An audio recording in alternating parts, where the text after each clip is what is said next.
Assalamualaikum warahmatullahi wabarakatuh. Diceritakan dahulu kala ada yang namanya zaman Nisnas. Nisnas ini adalah makhluk yang menghuni dan menguasai bumi sebelum zaman insan atau manusia modern seperti kita sekarang ini. Bangsa Nisnas adalah makhluk hidup pertama di bumi.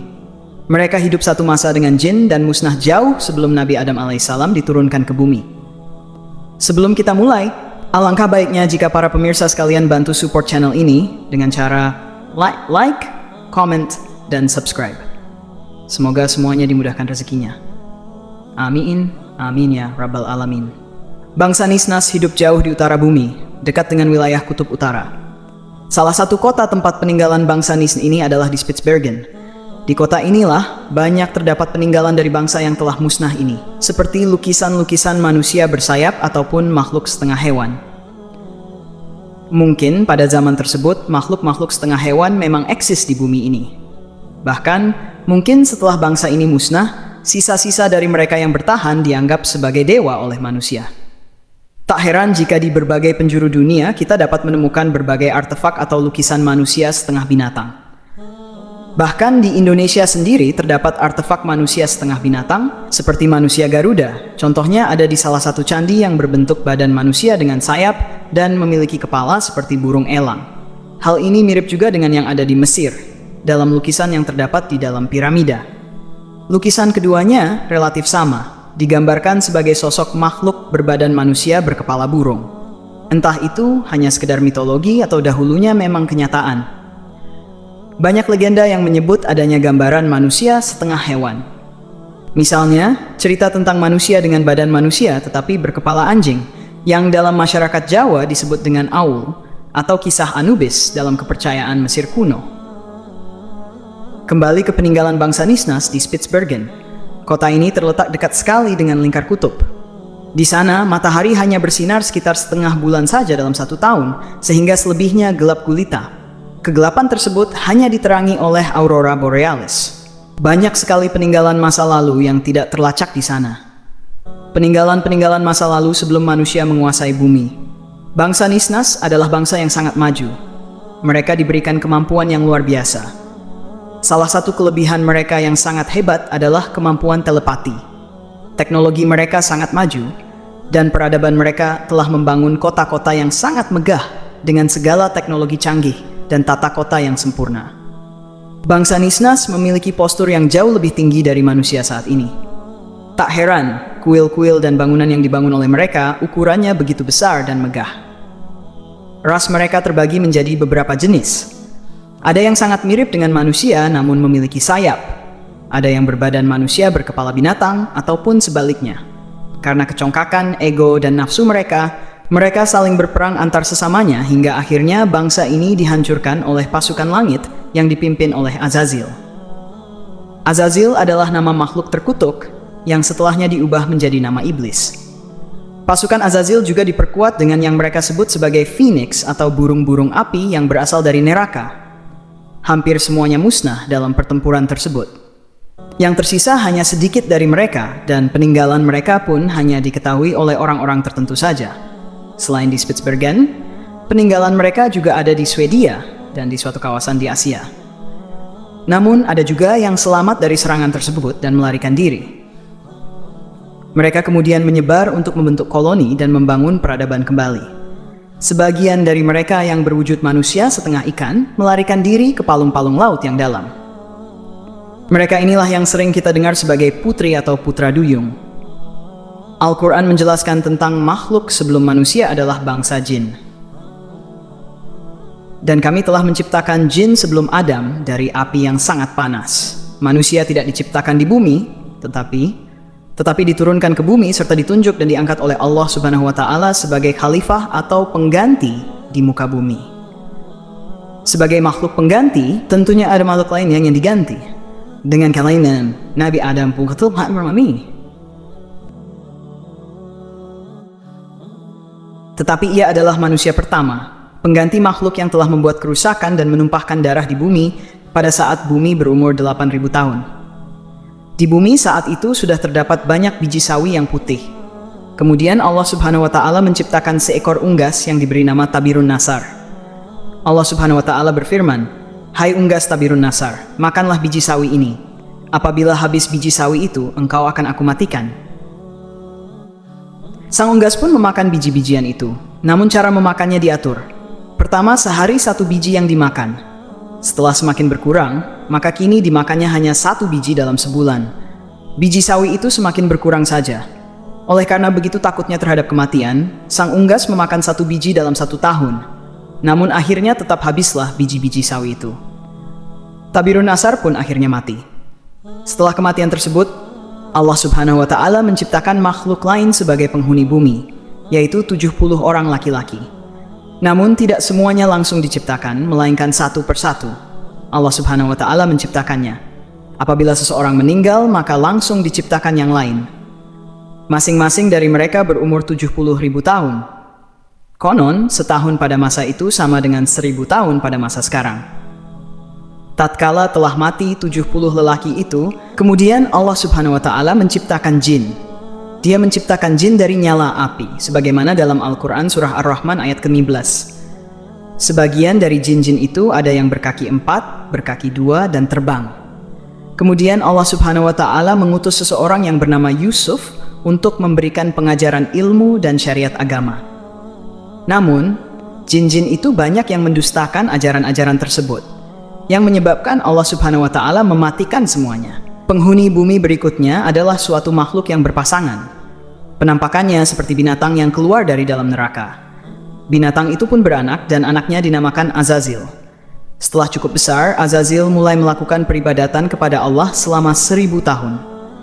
Setelah itu, Allah Subhanahu wa Ta'ala mengangkatnya ke langit pertama selama 1000 tahun. Di sana pun ia tekun beribadah. Allah Subhanahu wa Ta'ala menganugerahkannya sayap yang terbuat dari manikam yang hijau.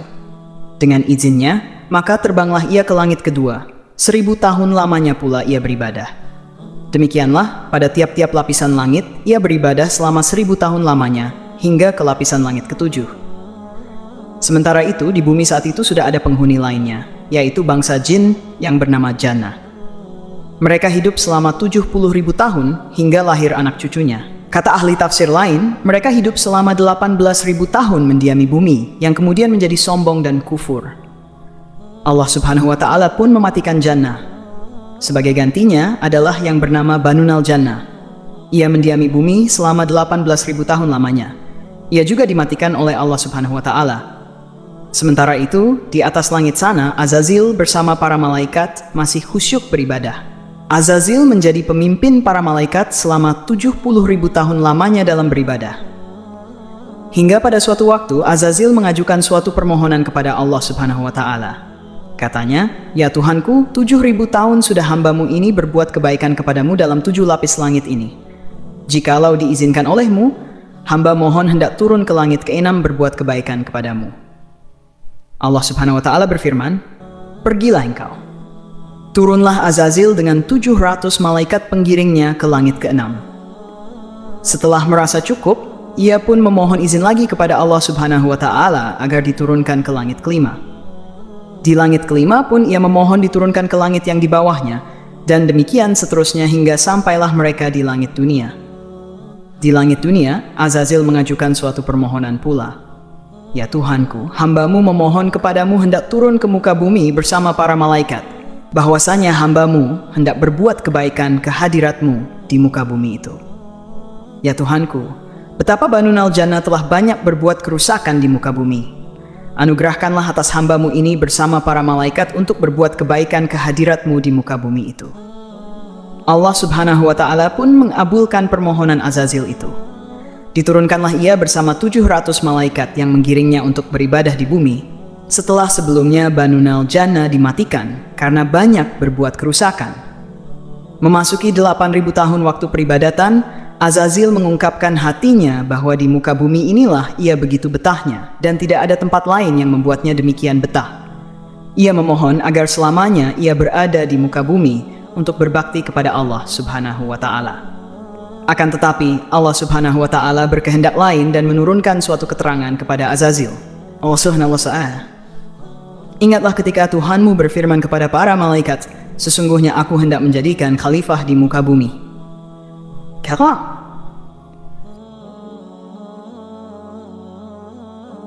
Mendengar firman tersebut, Azazil menjadi berduka disebabkan dengkinya. Mereka pun bertanya kepada Allah Subhanahu wa Ta'ala mengenai siapa yang akan menjadi khalifah itu. Adam namanya, jawab Allah Subhanahu wa Ta'ala. Mereka bertanya tentang hikmah ketetapan Allah Subhanahu wa Ta'ala itu dengan berkata, "Adakah engkau, ya Tuhan kami, hendaklah menjadikan di bumi itu manusia yang akan membuat bencana dan menumpahkan darah? Padahal kami senantiasa bertasbih dengan memujimu dan mensucikanmu." Allah Subhanahu wa Ta'ala berfirman, "Sesungguhnya aku mengetahui apa yang kamu tidak ketahui." Setelah beberapa waktu, Allah Subhanahu wa Ta'ala memerintahkan malaikat dan sebagainya untuk bersujud kepada Nabi Adam. Semuanya bersujud. Yang pertama bersujud adalah malaikat Jibril, Mikail, Israfil, Ridwan, dan seterusnya, kecuali Azazil. Dalam kitab Tafsir Syawi, juz 3 halaman 341, disebutkan mereka bersujud kepada Nabi Adam di hari Jumat dari waktu zuhur sampai asar. Namun Azazil sampai matahari terbenam masih belum juga sujud. Bahkan hingga hari Sabtu paginya saat matahari terbit, Azazil masih belum sujud. Allah Subhanahu wa Ta'ala kemudian menegur Azazil, "Sesungguhnya kami telah menciptakan kamu, lalu kami bentuk tubuhmu. Kemudian kami katakan kepada para malaikat, bersujudlah kamu kepada Adam. Maka mereka pun bersujud, kecuali iblis. Dia tidak termasuk mereka yang bersujud." 11-18. Allah Subhanahu wa Ta'ala berfirman, "Apakah yang menghalangimu untuk bersujud kepada Adam di waktu aku menyuruhmu?" Iblis menjawab, "Aku lebih baik daripadanya. Engkau ciptakan aku dari api, sedangkan dia engkau ciptakan dari tanah." Allah Subhanahu wa Ta'ala berfirman, "Turunlah engkau dari surga itu, karena kamu tidak sepatutnya menyombongkan diri di dalamnya. Keluarlah, sesungguhnya kamu termasuk makhluk-makhluk yang hina." Iblis menjawab, "Beri tangguhlah aku sampai waktu mereka dibangkitkan." Allah Subhanahu wa Ta'ala berfirman, "Sesungguhnya kamu termasuk mereka yang diberi tangguh." Iblis menjawab, "Karena engkau telah menghukum aku tersesat, aku benar-benar akan menghalang-halangi mereka dari jalan engkau yang lurus. Kemudian aku akan mendatangi mereka dari muka dan dari belakang mereka, dari kanan dan dari kiri mereka. Dan engkau tidak akan mendapati kebanyakan mereka bersyukur." Allah Subhanahu wa Ta'ala berfirman, "Keluarlah kamu dari surga itu sebagai yang terhina lagi terusir. Sesungguhnya barang siapa di antara mereka mengikuti kamu, benar-benar aku akan mengisi neraka jahanam dengan kamu semuanya." Hari Sabtu berikutnya, iblis dikeluarkan atau diusir dari surga. Ia menempati wilayah bumi, langit, dan sebagainya, selain surga. Allah Subhanahu wa Ta'ala berfirman, "Hai Adam, sesungguhnya ini adalah musuh bagimu dan bagi istrimu. Maka sekali-kali janganlah sampai ia mengeluarkan kamu berdua dari surga, yang menyebabkan kamu menjadi celaka. Sesungguhnya kamu tidak akan kelaparan di dalamnya dan tidak akan telanjang. Dan sesungguhnya kamu tidak akan merasa dahaga dan tidak pula akan ditimpa panas matahari di dalamnya." Kemudian setan membisikkan pikiran jahat kepadanya dengan berkata, "Hai Adam, maukah aku tunjukkan kepadamu pohon khuldi dan kerajaan yang tidak akan pernah binasa?" Pertanyaan tentang bagaimana iblis yang telah terusir dari surga ini kemudian bisa menggoda Adam mungkin sedikit mengganjal di pikiran kita. Para ahli tafsir Al-Quran banyak yang mencoba menjawab pertanyaan ini. Ringkasnya, iblis memang diusir dari surga dalam hal menetap atau tinggal, tetapi tidak berarti iblis tidak bisa berhenti berupaya masuk ke surga. Sehingga iblis memang masuk ke surga dan menggoda Adam dan Hawa di dalamnya. Ada pendapat lain yang mengatakan bahwa penolakan iblis untuk sujud kepada Adam merupakan bukti dari kelurusan tauhid iblis. Karena iblis hanya mau sujud kepada Allah Subhanahu wa Ta'ala, bukan kepada makhluk. Sesuai pernyataan iblis bahwa dia tidak akan sujud kepada manusia manapun. Tetapi sikap pembangkangannya terhadap perintah Allah Subhanahu wa Ta'ala untuk bersujud kepada Adam adalah suatu pelanggaran. Makanya tauhidnya gugur. Kisah ini memang terdengar agak janggal, namun ternukil di beberapa kitab para ahli tafsir yang kemungkinan bersumber dari riwayat Israiliyat. Abu Hurairah radhiyallahu anhu berkata bahwasanya ahli kitab membaca Taurat dengan bahasa Ibrani dan menafsirkannya kepada umat Islam dengan bahasa Arab. Oleh karena itu, Rasulullah bersabda, "Janganlah kalian membenarkan ahli kitab dan jangan pula mendustakannya. Katakanlah, kami telah beriman kepada Allah Subhanahu wa Ta'ala dan segala yang Ia turunkan kepada kami." Dalil di atas mengindikasikan ada batasan dalam menggunakan dan meriwayatkan Israiliyat. Rasulullah Shallallahu Alaihi Wasallam menghimbau untuk tidak membenarkan Israiliyat karena beberapa Israiliyat yang muatannya menyimpang dari kitab suci Al-Quran. Pun Rasulullah menghimbau untuk tidak mendustakannya, sebab beberapa riwayat Israiliyat dari ahli kitab sejalan dengan isi dan kandungan yang terdapat di dalam Al-Quran. Jadi untuk kebenarannya hanya Allah yang mengetahuinya, dan kita cukup menjadikannya sebagai pengetahuan serta mengambil hikmahnya saja. Wallahu alam bisyawab. Semoga kisah ini bermanfaat. Lebih dan kurangnya mohon dimaafkan. Yang benar datangnya dari Allah Subhanahu wa Ta'ala. Khilaf atau keliru itu datangnya dari saya pribadi sebagai manusia biasa. Sampai ketemu di kisah-kisah seru yang penuh makna selanjutnya. Saya akhiri. Wassalamualaikum warahmatullahi wabarakatuh.